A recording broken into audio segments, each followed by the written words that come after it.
Good afternoon, and welcome to special coverage from St. Louis Public Radio of Missouri Governor Mike Parson's final State of the State address. I'm Elaine Cha, the host of St. Louis Public Radio's talk show, St. Louis on the Air. In addition to welcoming our listeners in the St. Louis, Rolla, and Hannibal areas, we also welcome listeners of KBIA in Columbia, KSMU in Springfield, and KRCU in Cape Girardeau. We'll hear from Governor Mike Parson in just a bit. In the meantime, St. Louis Public Radio State House reporter Sarah Kellogg joins us from the Missouri House Chamber, where the governor will give his address shortly. Sarah, hello. Hi, Elaine. So give us a little bit of a sense of what you are seeing and hearing there. Well, I don't know if you can hear the background from what I'm talking to you, but it's quite noisy in here because there's a lot of people. Not only are there House members that are conversing with each other, but the three galleries that are reserved for the public are also full. There's I see a lot of little signs on seats, which seems like those are reserved seats, so maybe a lot of guests of the governor, but it's a pretty full house here. Mm-hmm. And that is typical for the state of the state? I mean, it's the governor outlining his budgetary priorities. He normally does have guests and people that he likes to introduce in his speech. Obviously, the chamber's full with not only House members, but also eventually will be Senate members. So I'd say it's pretty typical, but it's fun to see the chamber so full. That's not always the case, like in the middle of session. Right. Now, Sarah, can you give us just an outline of what it is you expect Governor Parson's top priorities to be? That's a really good question. He kind of keeps things pretty close to his vest as far as what he wants to accomplish, but there definitely are some things from last year's State of the State that I think that will come up again. Last year, he made a big ask of an 8.7% raise for all state employees with extra pay for night shift workers. That was a big ask, and he wanted it done quickly, which it was. And now, we're going to see if he'll ask for another raise for workers, maybe not that big, but another, raise for workers to stay competitive with the private sector. Mm-hmm. Another thing he spoke about last year was childcare subsidies and expanded access to pre-K. I wouldn't be surprised to see that come up again. And, he's really big on infrastructure. So I wouldn't be, I think it's a safe bet to say that something related to roads is probably going to be in his asks. Mm-hmm. So it's been a couple weeks or so since the legislative session got underway. That started on January 3rd, and it's going to continue through mid-May. To what extent, Sarah, does the governor's priorities so far, how do they align with those of lawmakers? The governor really doesn't speak much on policy during the State of the State. It really is focused on the budget. So it's not super clear how much he wants to see done policy and how much it aligns. And actually, some of the more conservative members of the House and Senate have lamented over how large of a budget it's gotten the last two sessions. And that's mainly because of federal COVID dollars. But at the same time, there's kind of been a disconnect of what he wants budget-wise and what the legislature wants. One thing he did do before session started was an executive order on foreign ownership of farmland, and that does reflect possible work of the legislature to go towards that. But as far as other legislation, I'm not quite sure yet. Okay. Well, speaking of what is going on sort of within, yesterday, Senate President Pro Tem Caleb Rowden stripped several members of the Missouri Freedom Caucus from chairmanships of committees. That was a big step, but Sarah, first remind us of what the Missouri Freedom Caucus is. Yeah, the Freedom Caucus is new. It's about a dozen, not quite a dozen House members and senators, and they say their goal is to advance conservative priorities in the legislature. In the Senate, 4 of those members used to belong to former conservative caucus members, which disbanded before last session, but I feel like if you would talk to some other Republicans in the Senate, they would say they really didn't disband. Senate members of the caucus have made news for the last few weeks for delaying work in the Senate to advance, to advocate for their causes. Mm-hmm. And Rowden, he called fellow members of the Republican caucus, quote, swamp creatures. I mean, that is not shy. It was bold. Yeah. It was definitely a bold statement. He said this was a move that was a long time coming for maybe some other members of the Senate. And he told reporters yesterday that he told his fellow Republican caucus members that the only way that decorum could get worse in the Senate is if these members who have delayed, spoke out over several sessions now, right off the bat, beginning of session, began to basically hold up business. And that's, he says that's what happened, which is why he took that action. And honestly, for him, I believe the real straw on that broke the camel's back was holding up a set of gubernatorial appointments in order to because the caucus wanted advancement and more work done on initiative petition bill resolutions. Mm-hmm. So for him, that holding up of that work was really kind of the last like I said, the straw that broke the camel's back and kind of caused him to move forward on these unprecedented actions, we'll say. Yeah. So, I mean, stripping those members of chairmanships of committees, I mean, what effects will this move have from here on? That's a really good question that I think remains to be seen. I know members of the caucus themselves say, that's not going to get them to sit down and be quiet. They're going to continue to advocate for the cause they care about. That could mean continuing to block the gubernatorial appointments, which they say they will continue to do unless IP reform moves in the Senate. That could be talking, filibustering the journal. It could be delaying other work. So they say they're not, quieting down. But at the same time, Rowden said this is the first step that he took. That doesn't mean it could be the last step. So it's definitely not eased relationships in the Senate. And I guess we're just going to have to wait and see, what the final impact's going to be. Mm-hmm. Now, insofar as those legislative priorities go, kind of to return to that, something that must get done this session is the reauthorization of the federal reimbursement allowance. And that's a tax that hospitals pay to help fund the state's Medicaid program. Why is this important, Sarah? It's a vital piece of Missouri's healthcare funding. You said it's a tax on hospitals, but nursing homes, pharmacies, ambulances, and ultimately it funds most of Missouri's share of Medicaid payments. If that isn't done, then the money has to come from elsewhere in the budget or programs are cut. And Senate Floor Leader Cindy O'Laughlin, she told me before session started that, the total money involved is about $4 billion. And she says, quote, there's no way it doesn't get renewed. So that's a must pass for them. Mm-hmm. But, last time back in 2021, just before I came on board for this job, it took a special session to pass the FRA because there was an effort by some Republicans to eliminate Medicaid payments to Planned Parenthood, which led to arguments that language like that jeopardized the funding. And, here we are, a new session years later. Already there are calls from Freedom Caucus members to have that language again on this year's FRA reauthorization, which I'm sure will see significant pushback from other Republicans. Right, right. Well, in terms of an item that has gotten a lot of attention, it has to do with those proposed changes to how constitutional amendments get made. And we've talked about that before, but tell us a little bit more about that. Yeah, I mean, as I said, it's initiative petition reform, IP reform, or what they call IP reform. But ultimately, Republicans want to make it harder for Missourians to be able to amend the Constitution. Mm-hmm. And that could be either through changing the most common one that I've seen is just raising the threshold of votes it needs to pass once it makes it on the ballot. But then there's questions of, well, maybe it could be a 50% plus one pass, but it has to include like a majority of the congressional districts have to pass it. So there's a lot of questions of what that could be. And clearly this is a priority for Republicans in the Senate because they at least in the Senate, they're holding up gubernatorial appointments. So there's a lot going on there of that being, a priority for them. But the thing is if they do pass this, it has to go to the voters where it isn't a guarantee that it's going to pass. Voters in Ohio rejected it. So did voters in Arkansas. So there's, it's not a guarantee that it's actually going to go into effect if it were to pass the chamber. Mm-hmm. Well, and speaking of voting, I mean, this is an election year, and that always impacts what gets done in Jefferson City. So Senate President Pro Tem Caleb Rowden, he said, quote, political experts and onlookers don't think this session is going to matter too much. And my simple message is, let's prove them wrong. In what way, Sarah, do you think that this session could surpass election year expectations? That was spoken on the first day. Mm-hmm. And I think a lot has happened in 3 weeks. Now we're on week 4. And it's hard to not, it feels so pessimistic to say that. But, seeing the consistent holding up of the Senate business, to see the actions that Rowden took yesterday, it feels like, no, this is going to be an election year. People are vying for their time to speak, whether it be on their candidacies or just the issues that they really care about. And I don't know how different it's going to be. And, mm-hmm. You hate to say that. You want to see the building move forward on things, but I don't know. I genuinely am not sure after what I've observed these last few weeks. Yeah.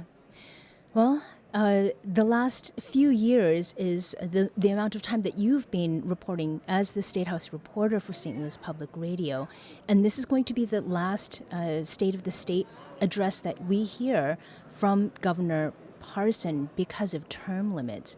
How do you think that will be reflected in his speech, this being his last one? I think he is going to talk a lot about his legacy and the things that he has accomplished over his year, his tenure as a governor. I think that's going to deal with issues of workforce and infrastructure. Those are big items for him. I think education funding is going to be a big something he's going to talk about for, this is another year that possibly they could fully fund education as well as fully fund education transportation, which was a big change they were able to do a couple years ago with the help of initial federal dollars. But now that's been consistent a couple years now that they've been able to fund transportation. We'll see if that's on the agenda again. I think that infrastructure, I mentioned that briefly, I think that's going to be huge. I think the I-70 project is definitely going to be mentioned. I think that's going to be reflected in what he talks about, his support for not only I-70, which again is going to go to 3 lanes both directions, which is a huge project to entail billions of dollars. But I think he'll talk about his work on bridges, on rural roads. I think there's a lot that he's going to say about just the infrastructure of the state. He's also been big on workforce development and programs for that. So I think there's a lot that he's going to be considering in his final. So I think in a ways it is going to be a bit of a victory lap when he's talking about his speech. But I mean, it doesn't, his job's not over. He still has this year. So we're going to see what else he decides to outline. And I don't know if there's going to be a big ticket item as big as I-70 like there was last year, but I think it's going to be a little bit more like consistency of what he's wanting to leave the state as, and hopefully what he would believe is better than he found it.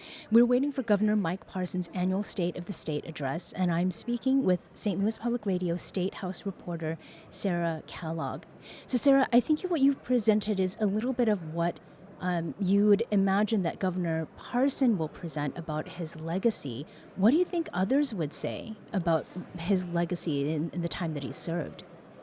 I mentioned this a little earlier when we were chatting, and I think that for some Republicans, it's going to be a too inflated budget, that he spent too much money. I think that's going to be kind of a detractor from some of his more conservative colleagues. I think a lot of Democrats are actually going to applaud him for the same budget and investing in things that they would say that they have called for years, whether that is pre-K access, child care access, investments in education, either higher ed or just K-12. I think those would be considered legacies. I think these budgets and how he navigated the pandemic as a result of that, I think are going to be big parts of his legacy. I also think you can't, downplay the appointments that he has made as governor. He's appointed after Senator Josh Hawley, then Attorney General. Well, Parson appointed Eric Schmidt, who now is Senator Schmidt. He's appointed, and then he had appointed another attorney general. He's appointed several, a treasurer, a lieutenant governor. So he's made a lot of appointments that ultimately have caused bigger waves in Missouri politics, especially when you're looking at, one of the senators we have. So I think that his appointments are also going to be noted as something that had a pretty big, lasting impact on Missouri. Mm-hmm. And I mean, overall, what is Governor Parson's relationship with Jefferson City lawmakers? I think that's a really interesting question. It's not like this isn't something that he's used to. He's a state senator, and being elevated to governor after being lieutenant governor, it's clear, and which that means you're president of the Senate, so you're having that relationship with the senators. You're interacting with them more than maybe House members. But ultimately, despite all of that, I believe that our speaker, I will say, I don't know, it's an interesting dynamic for him to have where I think he's kind of holds his cards to his chest and isn't as involved, which whether that's good or bad, I think that's ultimately up for people to decide. Okay. I will say right now that Republican floor leader John Patterson is announcing for the beginning of the speech, and the doors are just about to open. So doors are opening, House members are standing, and we're about to begin the processional of the senators that lead to Governor Parson. So I'm seeing Senate floor leader Cindy O'Loughlin. She's shaking hands. There's a lot of Republican senators that are meeting their colleagues. Some of them, are coming across the hallway from somewhere they used to know. I see Senator Rusty Black, former representative there, Senator Holly Rader, a lot of shaking hands, a lot of camaraderie. I'm also seeing Democrats that are also amongst that senatorial procession that are basically were designated to walk in with the governor. So it sounds like okay, keep going. No, the people are ready, and yes, they're walking in a lot of shaking hands, a lot of applauding. No governor quite yet, but this is the senatorial procession, so they're all going to get situated. I'm seeing lots of, like I said, camaraderie between people, their coworkers. This is one of the few changes that they're really probably going to be in the chamber at all, and chances to organize with them or just to mingle with them. versus, when during committee hearings or on official business. Because at times there's definitely kind of considered a disconnect between the House and the Senate, mainly just because of how the two bodies work, where the House moves a little quicker than the Senate. So it's definitely kind of a different circumstance from them from normal. But they are all getting situated and walking. I will say I see Senate President Pro Tem Caleb Rowden. He's shaking hands, which again, it's kind of interesting to see the dichotomy of where he is compared to he is mainly surrounded by other Republicans, and I see a stray Democrat there too with him, but not near any Freedom Caucus members at the moment. But they are making their way to the point where I almost can't see them, which means that they're approaching the lectern and probably getting close to their seats. But that's kind of the first part of this processional, as it were, as far as the state of the state. And again, we're waiting for Governor Mike Parson's annual State of the State address. I'm talking with St. Louis Public Radio State House reporter Sarah Kellogg, who's there. You're there for your third and final State of the State from Governor Mike Parson. Yes, not my final one. Yes, not your I'm final still one. here for the long haul, but yes, waiting for him to make his appearance. But and we have another gavel hit, so we're going to see what the Speaker of the House, Dean Plucker, has to say. Okay. Oh, never mind. It's Mike Kehoe. That is Mike Kehoe speaking. Okay. We have the Sergeant at Arms. Members of the Missouri State Highway Patrol Troop F will now present our colors.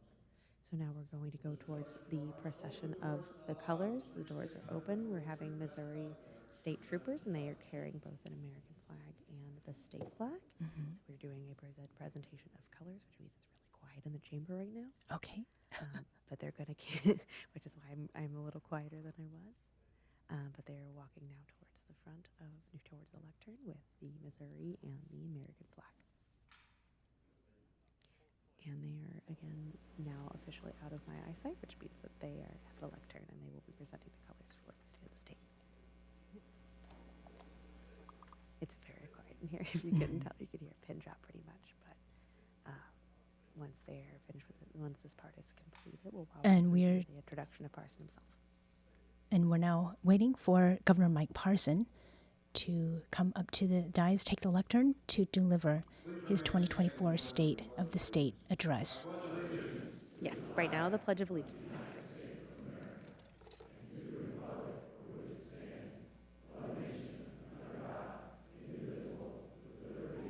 And are we? So that was, they just did the state. Please remain standing and join me in the Pledge of Allegiance. I pledge allegiance. Oh. So that's where Right, there we go, right. And it looks like it is just full there, Sarah?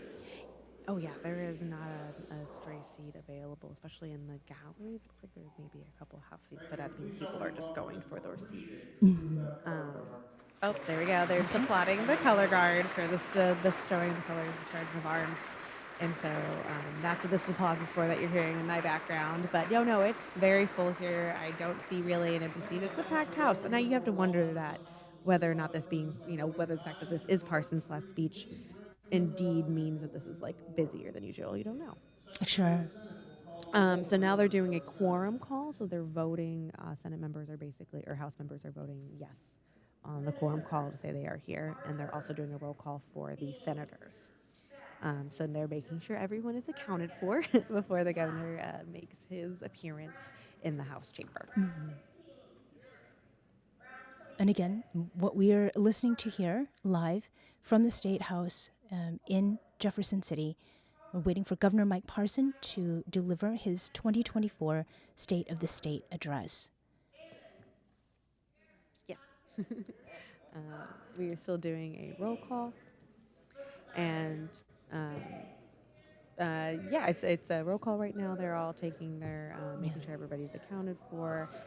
Everyone is there's still some people standing, I think, because mainly if people aren't familiar with the structure of the House, there is like a larger aisle right in the middle. And so while other representatives and House members that are on kind of the ends of that section are sitting down, there's basically everybody standing alongside of the aisle because that is where Governor Parson will be walking through. So right now it's there is a lot of seating. People are, seated, ready to go, but there is a line of legislators that are standing waiting for the governor to enter the chamber and to, say hello, shake hands, all of that, Yeah. and making sure they say hi. Mike Kehoe is just said there is a quorum established, so there is enough people to hear the speech. And now we have the joint committee for the governor. So now we have members of the House and the Senate are going to be leaving to the back of the chamber to escort Parson back to the front of the lectern.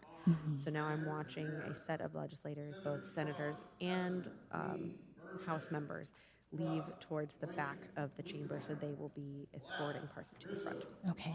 And so, I So mean, that is another part of it. yeah, I mean, there are many parts of sort of the tradition, and if we Yes. can call it sort of the pomp and circumstance that happens Mhm. sort of in the lead up to this day. Is there anything in particular that we're waiting for before Governor Parson delivers his speech? Not too much. They just welcomed Secretary of State Joy Ashcroft. He is in the building, so they are applauding him. But right now, as far as what we're waiting for, we're now just waiting for the announcement of Parson. There are state officials who are here, so Mike Kehoe is introducing them. They just announced that Malik, the treasurer, is also here as well as Scott Fitzpatrick is here. That got quite a few applause because he is a former House member. He was the former budget director, so I'm sure there's still some goodwill for Right. Representative Fitzpatrick. I missed who that was for because I was talking about Do you think that the controversy from this week, do you feel any of that in the room? Are you meaning between Fitzpatrick Some of and the Ashcroft, controversy or- between Fitzpatrick and Ashcroft in particular. No, they're just here to hear Parson speak. They're not seated next to each other. That's the most I can say. Right. There's not going to be really time for that. They're not going to be giving any speeches. So no, I feel like there's not really animosity there. Kehoe is still introducing people who are in attendance. Okay. And before we get to the speech, if we can fit in a couple of other things, you had talked with us about foreign ownership of Missouri land that first week of January. Remind us what that news was and what we might expect to come up regarding that in 2024. Well, the governor issued a executive order from his office that pretty much bars any foreign purchasing of future farmland from Missouri that's within about a 10-mile radius of an active military base in the state. He said that was the most that he could do under current statute, and that is a law and an issue that has been on the minds of lawmakers, at least, the past session. It will be this year, too, of whether or not they're going to be banning any purchase of foreign land, not just within a military base. So we'll see if he mentions that at all. And that might be one of the few areas of policy that he does, talk about, because that is something that he mentioned before session even started with the action of this executive order. So we'll see if there is anything on that. I know it's a priority for some members of the House and Senate. What is interesting to see is what that will look like, because there are some people who want a total ban, and there are others that don't want to, quote unquote, punish allies of the state from purchasing that land. So we're going to see what that language actually ends up looking like if the legislature does move forward on that. And some of what you described, Sarah, about what is happening there, we might learn about that at school, for example. And school choice is something that has come up in the past and also this year, too. Tell us about that. I'm sorry, did you mention, it's quite loud in here. Yeah, Did you about mention school choice? Yes. Yes, okay. That is definitely something that was going to be on the floor very soon, at least on the Missouri House side, as far as I can tell. They passed out Representative Brad Pollitt's bill, and he's carried open enrollment bill for the past couple of sessions. It is already out of committee, and it was going to be heard this week, but because of the ice storm, that delayed the Rules Committee from meeting, and therefore they were not able to debate it on the floor this week. It is slated for next week, and what open enrollment does is it pretty much allows non-resident students to enroll in school districts that they don't live in, and so that's what the open enrollment would do. Right. But that's coming up. That's not a theoretical. That's most likely going to be heard next week. Okay. And then in terms of Dean Plocker and the controversy involving House Speaker Dean Plocker, an ethics investigation, do you expect that to have an effect on governing?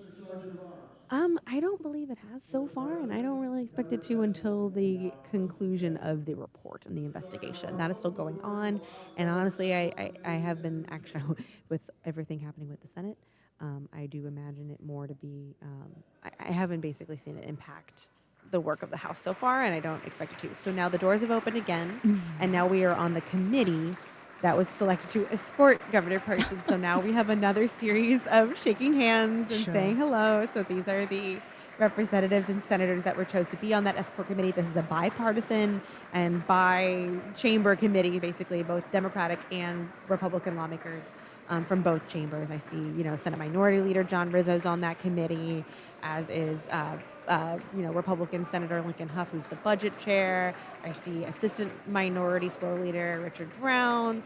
It's a nice mix of representatives. I see a couple that are like in their final year of service in the Missouri legislature. So Senator Lauren Arthur, Democrat, she is term limited after this year. I see Representative Peter Meredith, he's term limited. And so there's also a couple people that, aren't going to be back next year, which you have to wonder maybe that was why they were picked. But if we're not, either way, they're on the committee and they're making their way towards the front of the lectern, where the senators will be seated up front and the representatives are probably going to go back to their seats. Yeah. I think we're on this last step. I think we have, I think the next thing is the entrance of the governor himself. Okay, great. And again, we're waiting for Governor Mike Parson to deliver his annual State of the State address. This is special coverage from St. Louis Public Radio, and I'm talking with State House reporter Sarah Kellogg. We talked at the top of the hour about this, but just remind us again, why is Parson's speech so important? This is his last one. And ultimately, the regular answer is that this is his opportunity to outline the budget, the things that he wants to see. It's the first step in the budget process, which is the governor's recommendations. So that's the first part of it. It's budget outlining. But the other part of it is this is his last one. And so there's going to be a lot of talk of legacy and things that he's accomplished. And they are now opening the doors. It is about to start. They are opening the doors, and there is the governor. So he is walking through the chamber right now. He just shook the hand of Minority Leader Crystal Quaid, House Minority Leader, and then also Majority Floor Leader John Patterson. He's he's wearing a red tie, and he's just shaking hands and saying hello as he makes his way through the chamber. He's wearing a dark suit. I think it's a black suit, but it could be navy. It's hard to tell from my eyes. Right. He's wearing a bright red tie. He's shaking hands. He's all grins as he's meeting, saying hello to several representatives that again are lined up along the side of this center aisle. So he is making his way towards the lectern as we speak. And there are many people to shake hands with there. There are many people to shake hands with there there's a lot of people to shake hands with. Makes his way down. Oh yeah, he has to definitely takes him a little bit more if there was no one here for sure, and he's not really missing a single hand as he goes down. So he's saying hello. He's he's making his way down towards the lectern for sure, but it's definitely a little slower if there hadn't been a lot of people who wanted to say hello. But he's about to the point where he's almost not going to be in my purview, which means that he's going to be approaching the lectern. He is making his way up towards the lectern as we speak, and there's just continued applause from him, not only from Republicans, but from Democrats as well. And again, it's an interesting juxtaposition because House Democrats, at least the last few years, have been pretty happy with his budget recommendations because of his investments in things like childcare and teacher pay. So it's going to be really interesting to me to see how this speech is recepted, because sometimes there's the classic, Republicans stand up when he makes a point. Well, there have been times that Democrats have stood up alongside with him as well. And so it'll be really interesting to see how this speech is received by both parties this year in this session. So so it looks like he has approached, the applause is getting a lot louder. Okay, he's getting closer. And I believe the speech is about to begin. And, in terms of what you're seeing and what people can imagine if they're not watching the live stream, will the governor be up there by himself as he's delivering the state of the state? I believe it's actually about to begin, and it looks like right now he is standing. I can kind of see in the camera right now. He's alongside Dean Plucker, but I believe he will be there by himself. All right, he is speaking. All right, so here we go. Good to go. And here is Governor Mike Parson just about to deliver his 2024 State of the State address.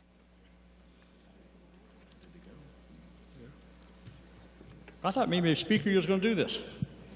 Oh, okay. All right. Well, first of all, thank you, Lieutenant Governor, Mr. Speaker, statewide officials, members of the General Assembly, esteemed guests, and it is my honor to welcome, for the first time in our state's history, judges of the first ever female majority Supreme Court of Missouri.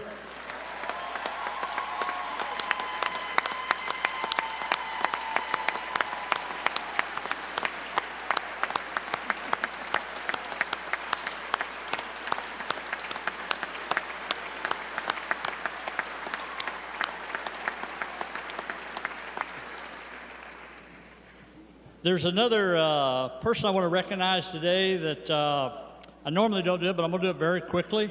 It is a gentleman that has been doing this job for 20 years, making sure these teleprompters work correctly. Todd Mayfield is doing his 20th session here in the state of Missouri. Todd, thank you.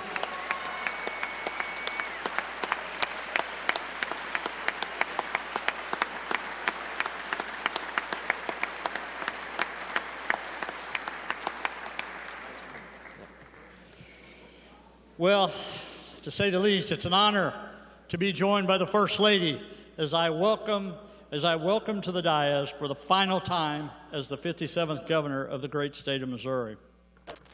During our time as governor, we've accomplished more than any of us probably thought was ever possible. But I wouldn't be standing here today without my support system, my family. And that's where I want to start today. First and foremost, the First Lady. Teresa has been by my side every step of the way, and after 38 years of marriage, I wouldn't be the husband, the father, the gramps, or governor I am today without her. Thank you for serving in a role you never asked for, but doing it each and every day with grace and passionate commitment to best serve the people of Missouri. Ladies and gentlemen, the First Lady of the state of Missouri.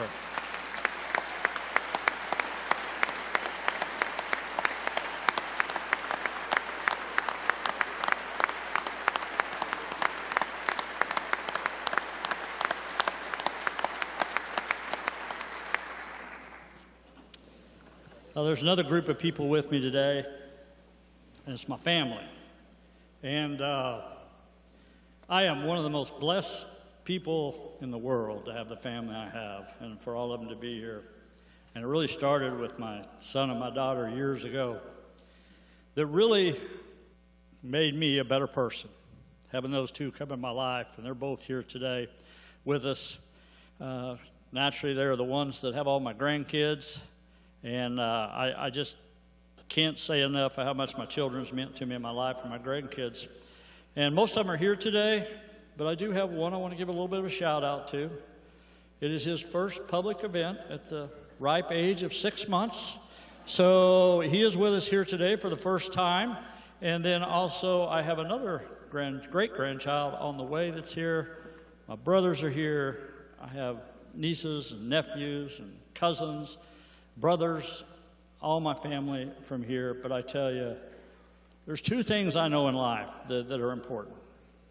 That's God Almighty and my family. I love all you guys that are here today. Would you please recognize my family and show them your appreciation? Please rise.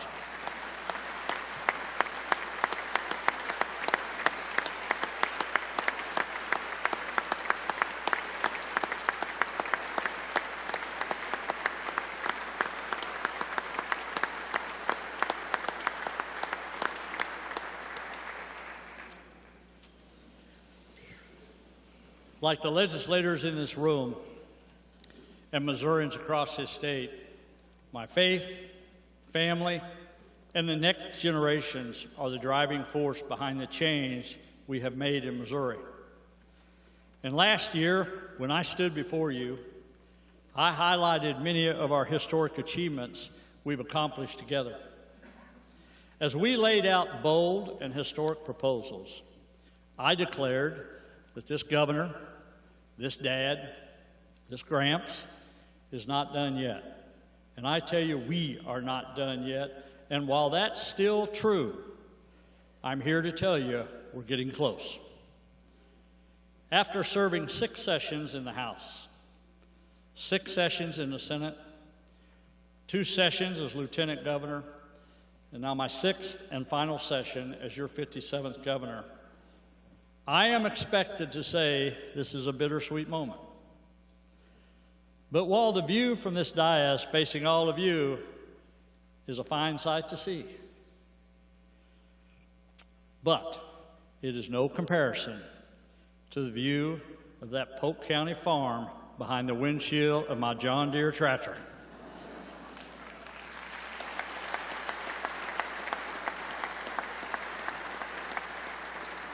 But look, I promise I will think of all of you occasionally. But in all seriousness, I'll be leaving here with my head held high.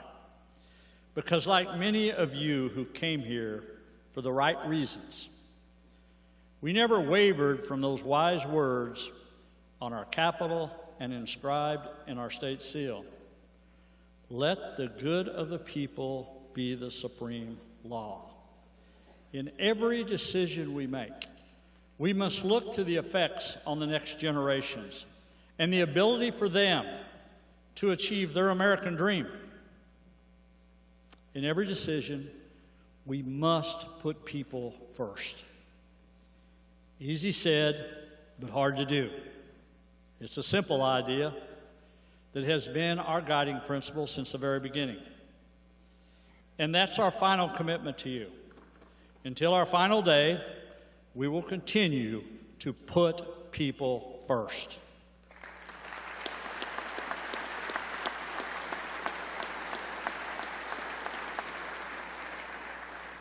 When I became governor, Missouri was tired of the turmoil, political infighting, and self-involved personalities. They were tired of quitters. And when I first stepped into the governor's office, amidst the thousands of camera clicks, hundreds of shouting questions, and countless state, local, and national media, we closed the chapter on scandal and began a new direction because there was no turning back. We declared a fresh start and the return of stability. We committed to ensuring the next generations have their opportunity at the American dream. We promised the return of integrity to state government. And above all, we promised to return people-first mentality. And today, I firmly believe we have done just that.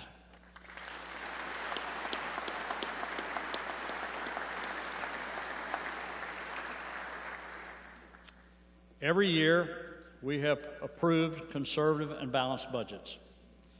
We have maintained our AAA credit rating, and we've always left funds on the bottom line. Actually, with the budget we outlined today, we will leave office with over $1.5 billion on the bottom line, which has never been done before in our state's history.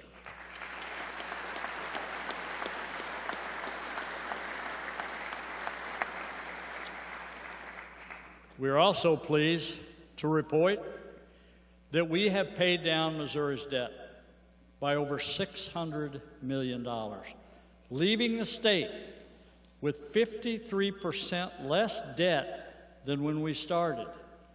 That is quite the contrast compared to what we are seeing happening in Washington, D.C. In Missouri, we don't leave future generations to pick up the tab. We pay our bills and we put people first.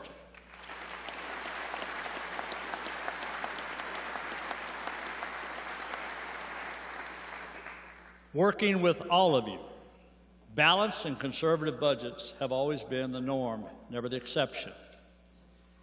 We've always been more interested in giving back Missourians' hard-earned dollars rather than spending them. In turn, that creates jobs, business growth, and increased revenues to the state. In fact, state revenues have increased 40% since 2018, with a significant growth coming from sales revenue, not income tax, not corporate tax, and not fuel taxes, but from revenue created by Missourians spending their own money, not government programs.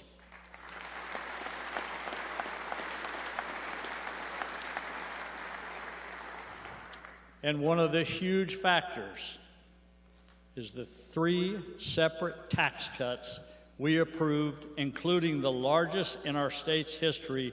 We have decreased Missourians' tax burdens by over 20%, unleashing an economic powerhouse in the state of Missouri.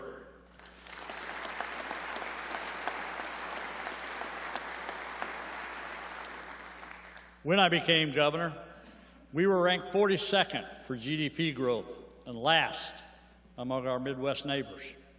Today, we are ranked 23rd in the nation and top 5 in the Midwest for GDP growth. That's a real reckoning here in Jeff City. That's not all talk and all hot air. That is a true reckoning of growth opportunity that Missourians have come to expect from this administration and state government.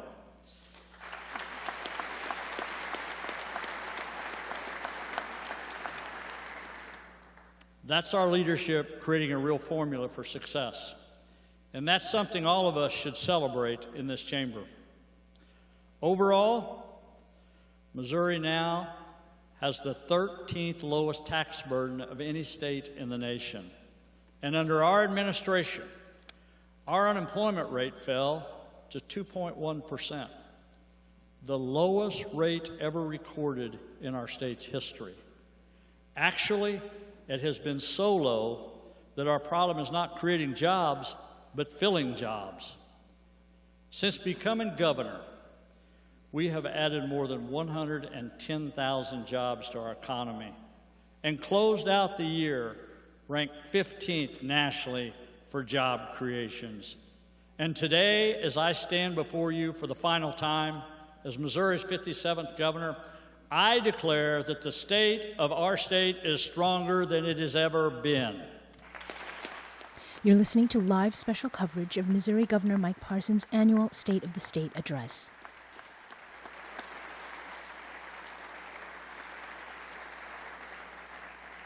We've done it all by putting people first, and that started with state government. Nothing we do in this room is possible without the dedicated public servants across the state to implement these ideas. But when I became governor, state government was quickly becoming underappreciated, understaffed, and underpaid. That's why we approved 3 historic pay increases to recruit and retain quality talent across state government, raising team member pay by over 20% since 2018. And let me just say, the investment in our state employees have been worth every penny.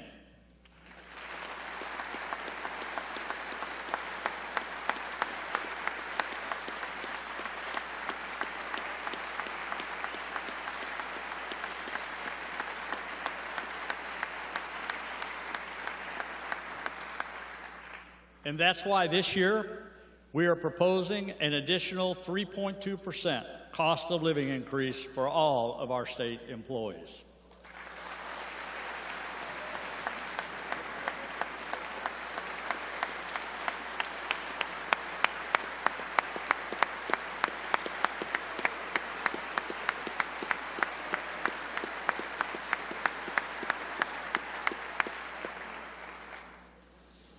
And representing our more than 47,000 state team members here today is my cabinet. Through every crisis, I turn to my cabinet and their teams, not the federal government, and I have always maintained that the answers to our problems are in this state and among our people. If we just allow ourselves to put egos and self-importance to the side and just listen, and while they may have already been recognized, I want to ask my cabinet to stand with me for one last time. I always say that being a good leader is not about being the best, but it's making those around you better. And today, I thank you and your teams for proving that to be true.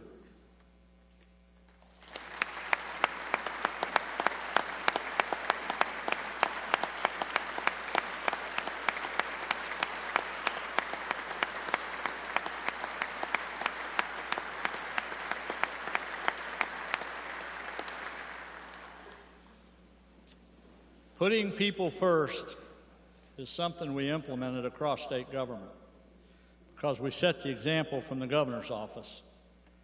From the start, we got straight to work.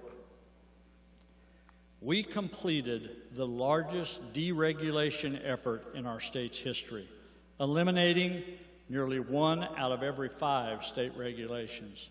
And during COVID-19, we waived over 600 more regulations.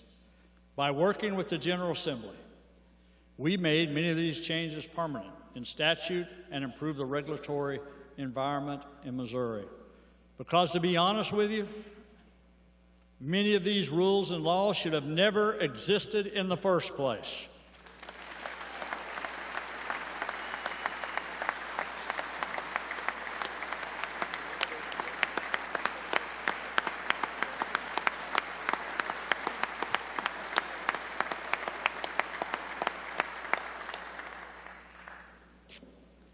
When I became governor, we also inherited nearly 4,000 pending clemency applications. While I'm a law and order governor, 4,000 people in limbo waiting for an answer is not how we do good business. Whether we approved them or we denied, we set out to provide answers. Today, I am proud to announce that the clemency backlog we inherited has been totally cleared for the first time in decades.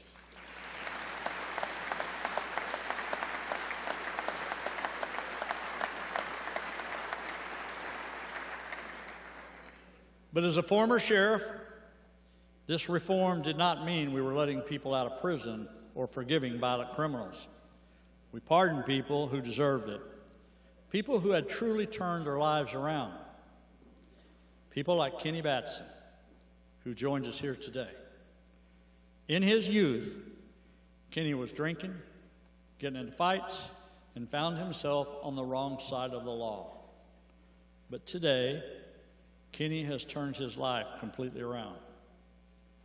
Kenny is a proud husband and father of 3 kids.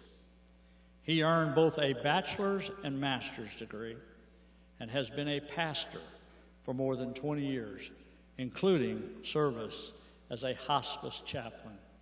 Kenny's and others like him might have made some mistakes when they were young, but he earned a second chance. Please join me in recognizing Kenny Batson.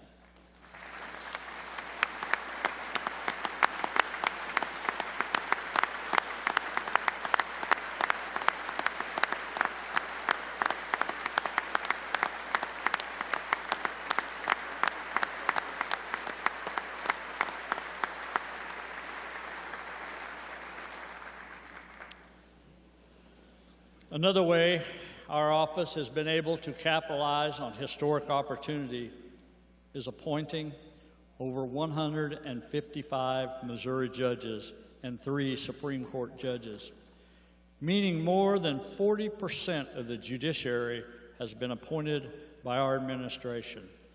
That's more appointments than any governor in our state's history.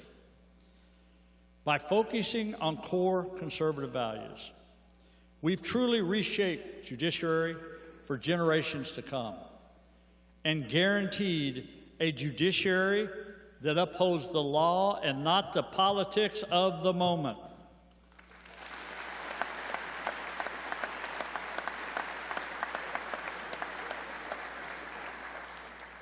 Additionally, in putting the people of Missouri first, our office put politics aside and appointed 5 strong statewide office holders, which has never happened before in our state's history. Lieutenant Governor Kehoe, Attorney General Bailey, Auditor Fitzpatrick, Treasurer Malik, and though he's not here today, Senator Smith.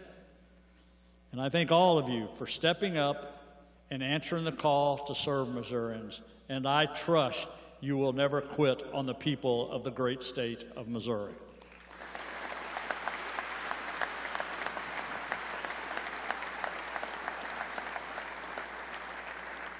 And today, I want to highlight another one of our quality appointments. In the city of St. Louis, Circuit Attorney Gabe Gore. We didn't pick Mr. Gore because of his politics. Matter of fact, we never even asked. It was because he clearly cared for the people of St. Louis. He valued strong communities, fighting crime, returning law and order, and putting people first. The level of professionalism between the Circuit Attorney's Office, the Metro Police, the courts, the Attorney General's office, and our office is greater than I have ever experienced. Please join me in recognizing St. Louis Circuit Attorney Gabe Gore.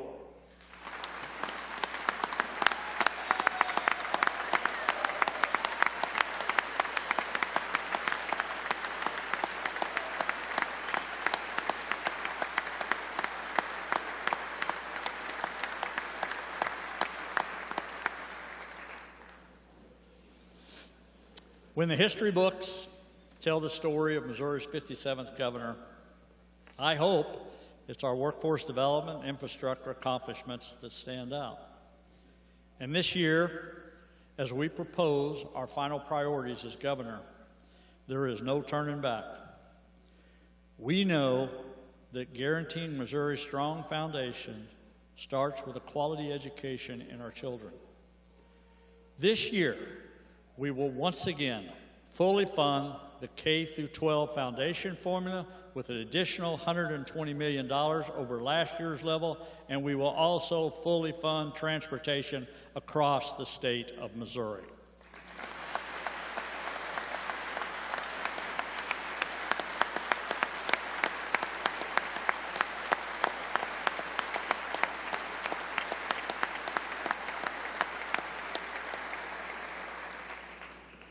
In total, our administration has increased funding for K-12 education by $700 million since 2018. And I'll note, that's all state funding, not the federal government.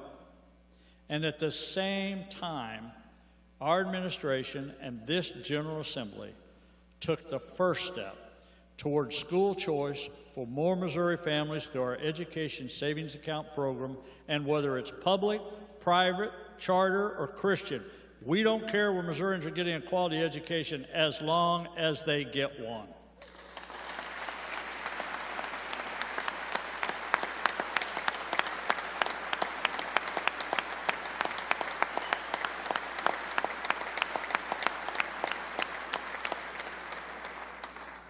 This year, to do our part on teacher pay, we are including funding to increase teacher baseline pay to $40,000 per year. This represents a $15,000 increase for teacher pay during our administration.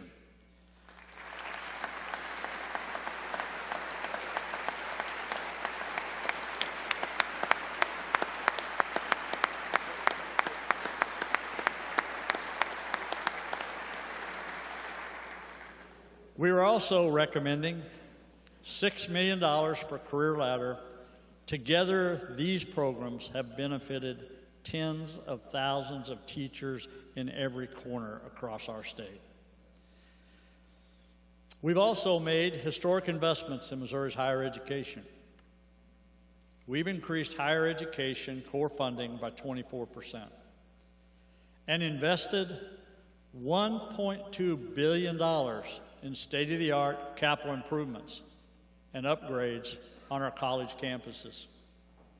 In this year's budget, we included another 3% core increase for our four-year institutions and community colleges, and $54 million for MoExcel's workforce training program on our college campuses.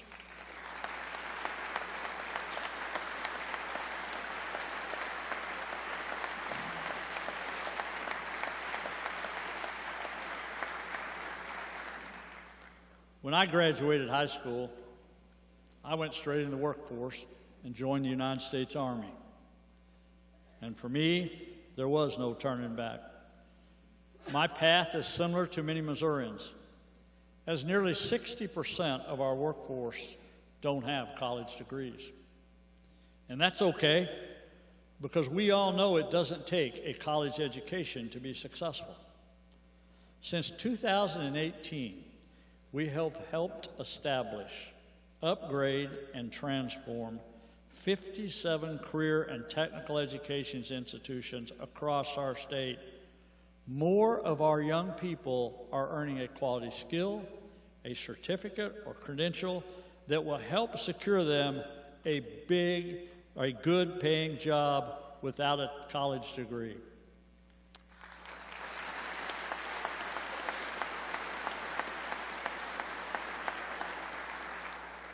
We are also upskilling our current workforce and helping them secure the skills they need to succeed. Since its upgrade in 2019, Missouri One Start has helped train more than 173,000 workers.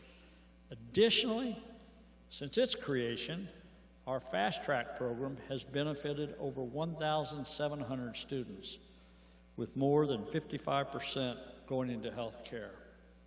And ladies, I want you to listen up. And more than 2/3 of that being women.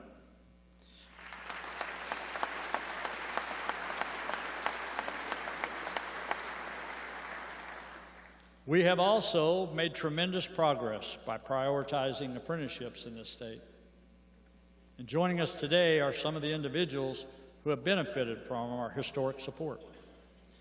In the upper gallery, we have Isaac Lowe from Four Rivers Career Center, Kayla Putnam, an apprenticeship and Army Reservist from Springfield, and Ricky Schmo, who is a trucking apprenticeship from Pleasant Hill. I firmly believe that with hard work, determination, and a skill of some kind, anyone can achieve the American dream, and these individuals are proving it. Please join me in recognizing these hardworking folks and others like them across the state. You're listening to live special coverage from St. Louis Public Radio of Missouri Governor Mike Parson's annual State of the State address.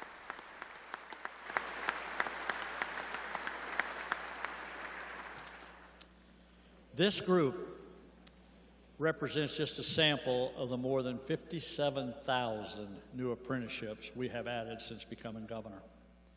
Under our administration, yearly apprenticeship activity in Missouri has grown by 100%.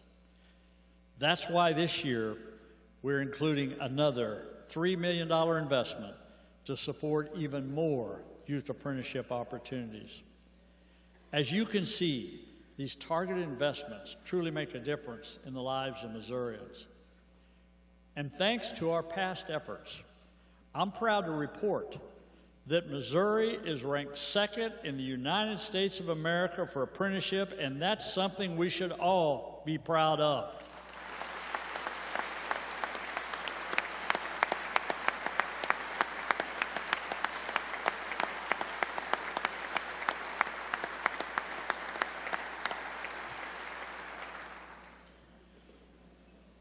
Like any challenge in this state, we rise to it.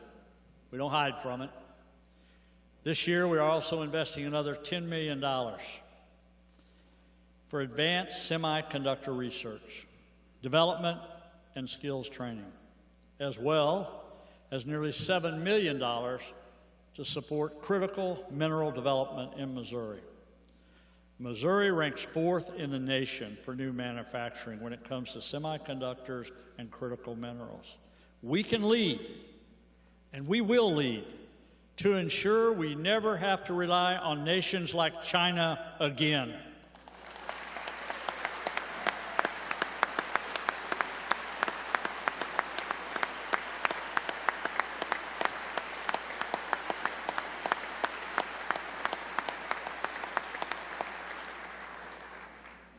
Another focus in the workforce development arena that the First Lady and I are especially proud of is JAG Missouri.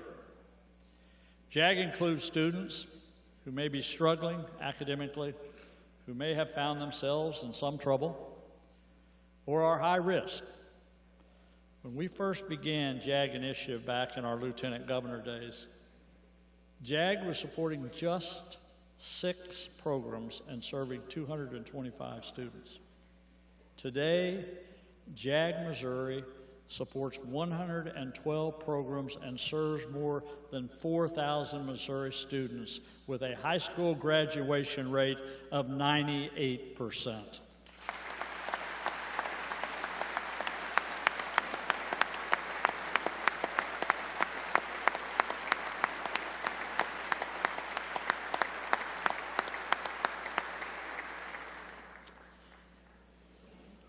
And that's thanks in large part to the First Lady for taking this program under her wing.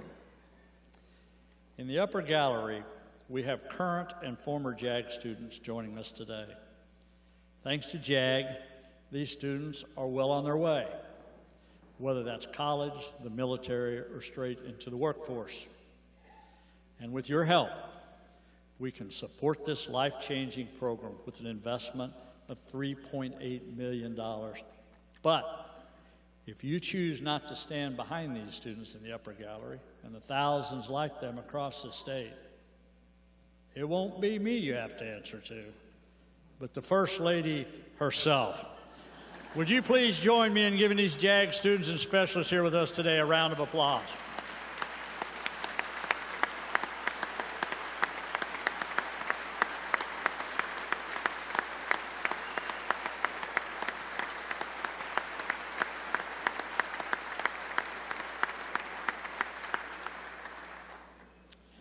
When it comes to preparing Missourians for the workforce, we know we are on solid ground. The biggest thing we can do is simply continue. But today, our state is in a critical need of quality early learning programs. Business leaders estimate that the lack of early learning programs is costing our state over $1 billion annually. And over 85% of Missourians believe early childhood learning supports a child's success, parent success, and a business success. But today, we only have the capacity to serve just 39% of Missouri's children in licensed facilities, and it's time for change. This year, along Senator Arthur and Representative Shields, we're again proposing 3 new child care tax credit programs. These programs will help improve access and affordability for families seeking child care across the state of Missouri. Additionally, we are continuing funding for the expansion of pre-kindergarten programs. These are common sense measures that are good for business, that are great for families, and best for our Missouri children. Joining us today, Catherine Gaudier and her child Theo, who utilize Missouri's child care subsidies. Yet Catherine still finds it difficult to find quality child care. Catherine is a full-time nursing student that uses Mineral Areas College's early learning program. Without help, she's not sure she could afford or find care for Theo. Catherine only wants the best possible education for Theo, something I think we can all agree on. And that should be the minimum for every child in Missouri. That's why this year we're proposing a $52 million investment in Missouri's child care subsidy program to make sure infants, toddlers, and children like Theo can receive the quality care they need and deserve. Please join me in welcome Catherine, Theo, and Program Director Jennifer Sykes from Mineral Area College.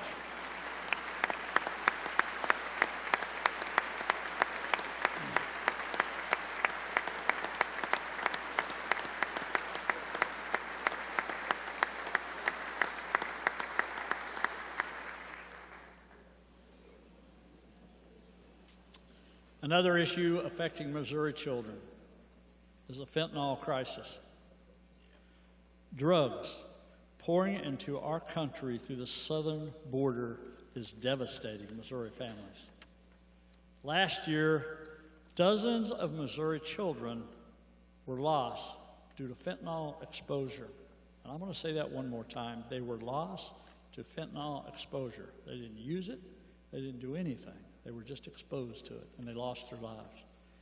This year, alongside Senator Thompson Rader, and Representative Parker, we are proposing legislation that guarantees stricter punishments for exposing children and minors to fentanyl.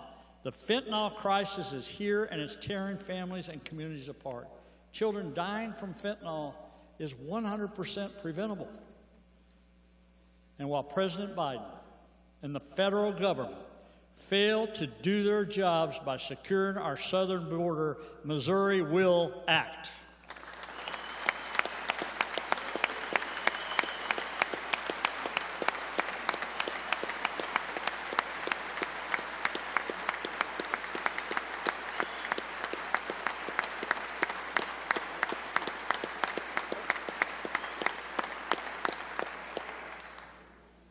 We are also protecting Missouri children and our most vulnerable by supporting Attorney General Andrew Bailey's plan to find, prosecute, and punish human traffickers in the state of Missouri. Together, these initiatives are not only pro-children and pro-family, but pro-life as well.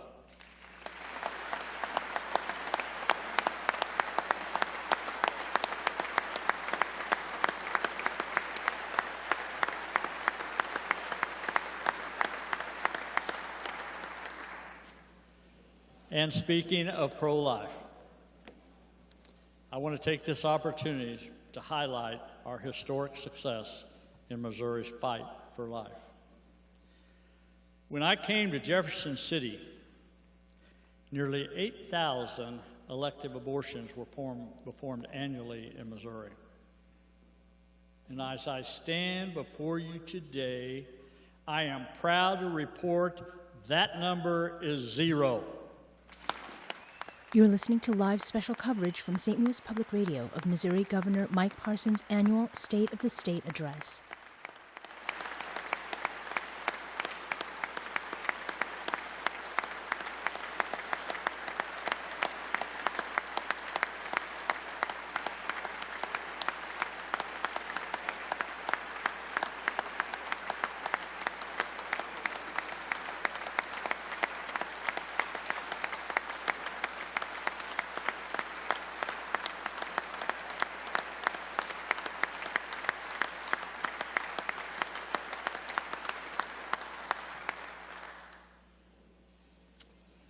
Now, another priority of this administration, roads, bridges, and Missouri's infrastructure. While roads and bridge repair might not be the most exciting topic, it is the one that impacts all Missourians the most. Infrastructure was one of the first major initiatives we took on. And 5.5 years ago, working with all of you, we set out to repair and replace 250 Missouri's poorest bridges. For the first time in our state's history, we leveraged general revenue and bonding authority to fund our Focus on Bridges program. The way in which we created this program allowed us to pull down additional funds to not only repair 250 overlooked and crumbling Missouri bridges, but it freed up additional resources for major projects like the Buck O'Neill Bridge, the I-270 North, and the new Rocheport Bridge. Many doubted it would ever happen, but as I stand before you today, I say mission accomplished. Focus on Bridges is complete. I-270 finished, and by this time next year, we fully expect Rocheport and Buck O'Neill to be completed as promised.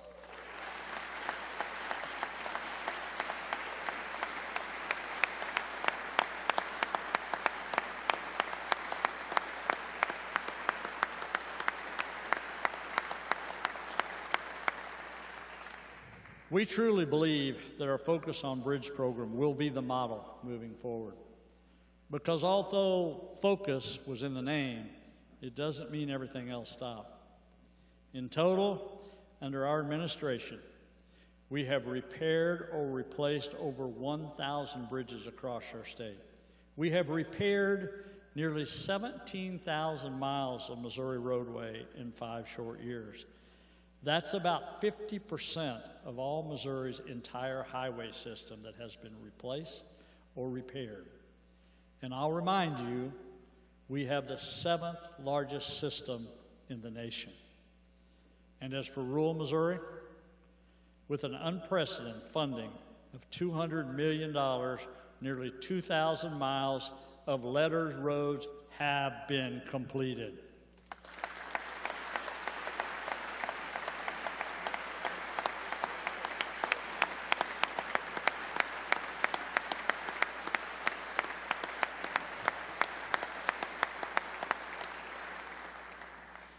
When I became governor, our statewide transportation improvement program for infrastructure projects across the entire state stood at $2.5 billion. Today, our STIP is funded at nearly $14 billion. And joining us today in the upper gallery are the men and women who are making it all happen. Each of these 8 men and women represent over 130 years of experience and the more than 4,600 MoDOT employees across our state. Under our administration, we've kept this group busy. So please join me in recognizing their contributions to our state.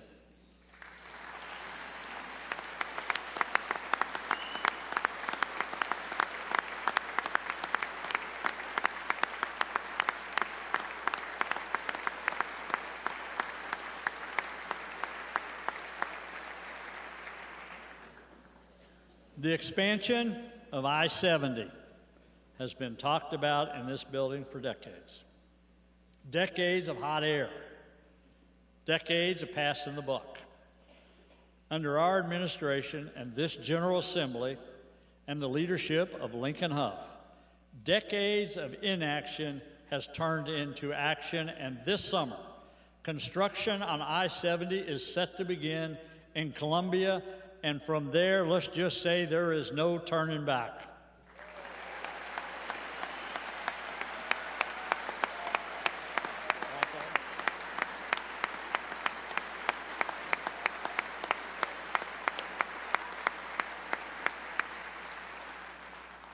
But it's the strategic way in how we chose to fund I-70 that I bring up the project today.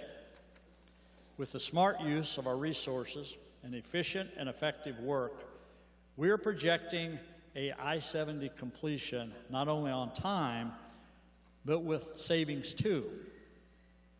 And 2 days ago, we received more great news from Congressman Graves that we will be receiving over $90 million in additional funds to put towards projects on I-70.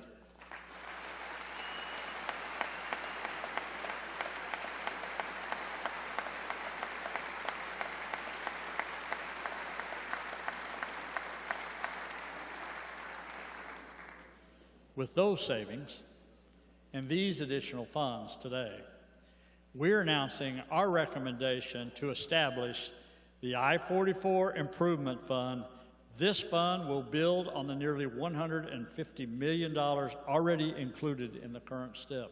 That's right, we aren't just laying the foundation to expand and improve one interstate across our state, but 2 interstates.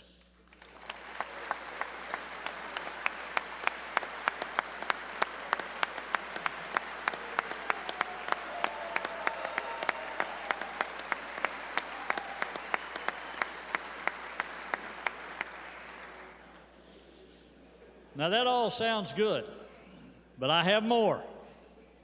Today we are also ranked 2nd in the United States for capital and bridge projects, 9th for improving rural roads, and 11th for the cost effectiveness and conditions of our roadways. Another important piece of infrastructure is broadband. Working with you, our administration has invested over $400 million towards broadband expansion, making tens of thousands of homes, business, and farm connections across the state. Thanks to these efforts, and now another $1.7 billion is coming to our state through federal funds that former Senator Blunt helped to secure, we believe that in the next 5 years, the digital divide in Missouri will be closed once and for all.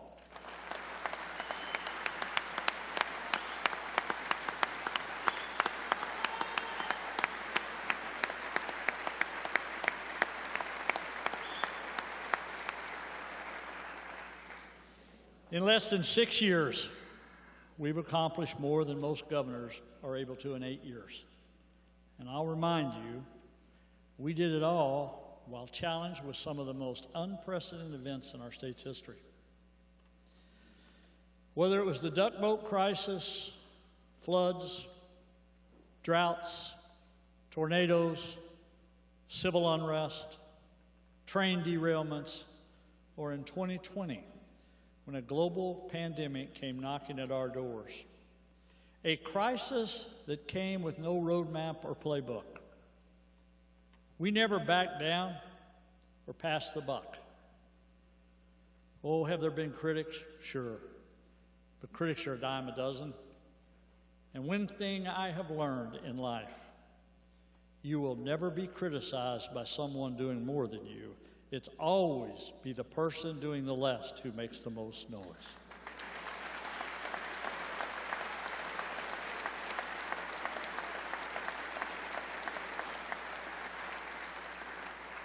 Through all the criticism, we never stopped working for the people of Missouri. And for all my like-minded colleagues who stood with me, fought alongside me, and who came here to be good public servants and put people first, I want you to listen closely to what I say next, because these are your wins too.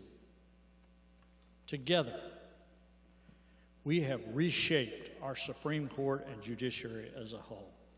We've protected the Second Amendment rights, focused on law and order, and safeguarded Missouri's landmark castle doctrine. We have fought the fight for life and reduced the number of abortions in our state from 8,000 annually to 0. We've streamlined state agencies, supported our team members, and reduced the size of state government. We built over 1,000 bridges, repaired 50% of our entire highway system, and crafted lasting partnerships. We've cut through nearly 20% of the regulations on the books and made state government more efficient and effective while unleashing an economic development. We've maintained our AAA credit rating and achieved the lowest unemployment ever recorded in our state's history. We've paid our bills. We've left the state of Missouri with 50% less debt than we started. We left $1.5 billion on the bottom line. We've created over 110,000 jobs and brought $14.5 billion in new business investments. We've cut taxes 3 times and reduced income tax burdens by over 20%, with the largest income tax cut in our state's history. No one, I mean no one, has gone to bat for the people of Missouri like this administration and you, and today we have won.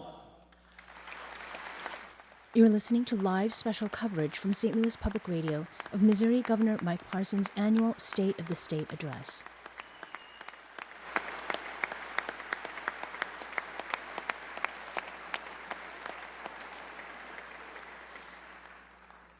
As I began to wrap up here, I want to recognize another group of special people who helped us make it all happen. These individuals are truly the best of the best. I couldn't have asked for better people to serve with in the office of governor, and with 6 million Missourians across our state. They're often overlooked and overworked, but their impact on this state is beyond measure. We've taken on challenges that no one could ever imagine. They never complained, they never gave up, and above all, they believed. They believed in the mission. They believed in our people, and they believed in the extraordinary capabilities of Missourians to achieve an even better tomorrow. I'm filled with pride that we have public servants of such caliber serving our great state. As the sun begins to set on my public service career, I know their talents will continue benefiting Missourians today, tomorrow, and years to come. To the most loyal and hardworking people I have ever had the honor of working alongside, from the bottom of my heart and on the behalf of this entire state, I say thank you. With the members of my staff, both past and present, please stand to be recognized.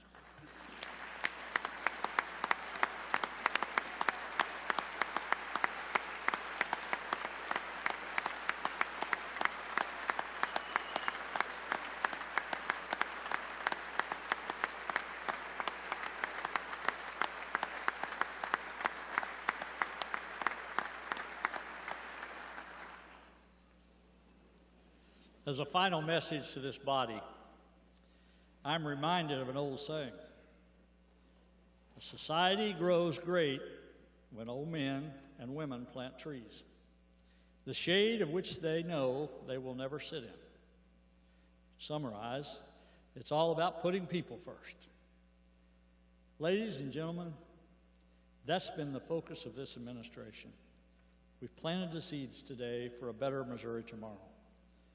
The First Lady and I may never be able to fully realize the work we've done here alongside of all of you.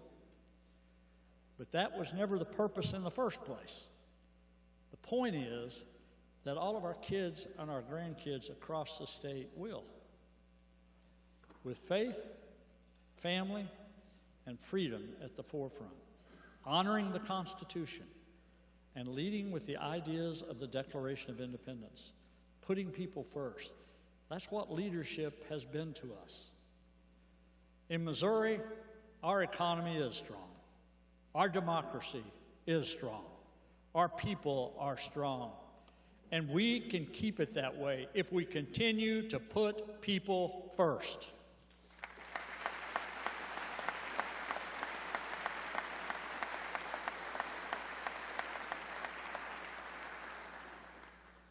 Missourians took a chance on me and placed their confidence in me and my team to put the people of the state first.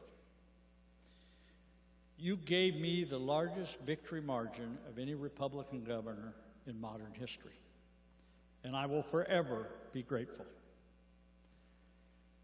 When I got the call to become governor, my big brother told me, "Little brother, you come back home the same way you're leaving here today, with your head held high." Well, I'll be keeping that promise. The First Lady and I will return to the farm with our heads held high. And if we are honored enough to be considered by Missourians as a pretty good governor, a decent guy, or someone who never forgot where he came from, then it will all be worth it. Words cannot express the sincere appreciation I have for this state and our people. So for one final time before this chamber today, I simply say to the more than 6 million Missourians who I've had the absolute privilege of serving, it has truly been the honor of my life to be your 57th governor of the great state of Missouri. God bless you, God bless Missouri, and God bless the United States of America. Thank you. That was Missouri Governor Mike Parson delivering his final State of the State address. I'm Elaine Cha, host at St. Louis Public Radio. We continue to be joined by our sister stations in Missouri, KBIA, KSMU, and KRCU. The Democrats declined to give a traditional broadcast response to Parson's speech, but are holding a press conference soon in the state capitol. St. Louis Public Radio political correspondent Jason Rosenbaum now joins me from the state capitol in Jefferson City. Jason, welcome. Thank you for having me. Jason, what stood out to you about Governor Parson's speech? It was really a recounting of what he feels is a consequential legacy in office. And I think by any determinable metrics, it has been consequential. Not only did he deal with the pandemic and he presided over this like unprecedented amount of money coming into the state. But he also was able to sign into law very impactful policies. He mentioned the fact that the state has now banned most abortions. He also has done a lot of things with building buildings on colleges and universities and other projects that were funded both with state and federal money, as well as I-70 and potentially I-44. I think that he also mentioned that some of his decisions have not always been popular, which kind of drives the point home that just because somebody's consequential does not mean that everybody believes that the consequences are all good. Not a huge amount of new policy initiatives announced here beyond just asking for more incentives for childcare again, and also stiffening penalties for fentanyl. But all in all, it was a lot about his legacy. And there wasn't anything in it that took you by surprise? Was it pretty much what you had expected? I had basically expected that he would spend his last State of the State talking about his time in office. With the chaos and acrimony that's going on in the legislature right now, and the fact that it is an election year, I don't think there's a lot of expectations that Parson is going to sign sweeping policy changes into law. Also, the budget, while not insignificant, the revenue growth has not been as expansive as other years. So he doesn't necessarily have the wiggle room he did in the prior State of the States, to announce like major financial initiatives like the I-70 construction. One thing I did note that was a little bit surprising was the fact that Congressman Sam Graves, a Republican from Tarkio and the chairman of the House Transportation Committee, was able to get money for I-70, and that money will help pay for the groundwork for the expansion of I-44, which I know is a big priority in South Central Missouri, especially our listeners in Rolla, as well as Southwest Missouri. Mm-hmm. Now, insofar as what he outlined as being priorities, do you see any areas where his own party as a contingent is likely to push back? I think that the biggest pushback last year was on trying to provide state assistance to help child care facilities. Mm-hmm. Even though this is an initiative that has the support of powerful groups like the Missouri Chamber of Commerce, and it's become a more Republican idea over the last couple of years, there are still a number of Republicans in the Senate that just don't like the idea of states providing aid to child care. The arguments are usually around the fact that these are private businesses and they should fall or stand on their own in the marketplace. Obviously, childcare, though, is a very unique type of industry, and it is also an industry that is often required for parents to be able to work and not just stay home and watch their kids. So I think that a lot of legislators see childcare as an exception to the whole free market dogma, but that isn't a universally embraced philosophy, especially among more conservative Republicans.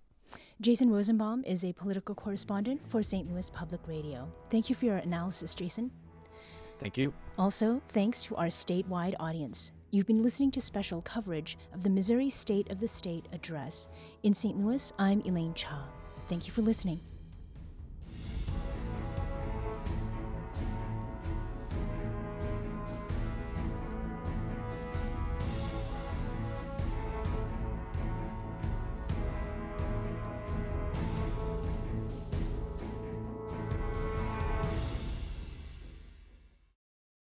Support comes from the Missouri Forest Products Association, committed to conservation and careful management of the state's forests to make them more resilient and better habitats for wildlife.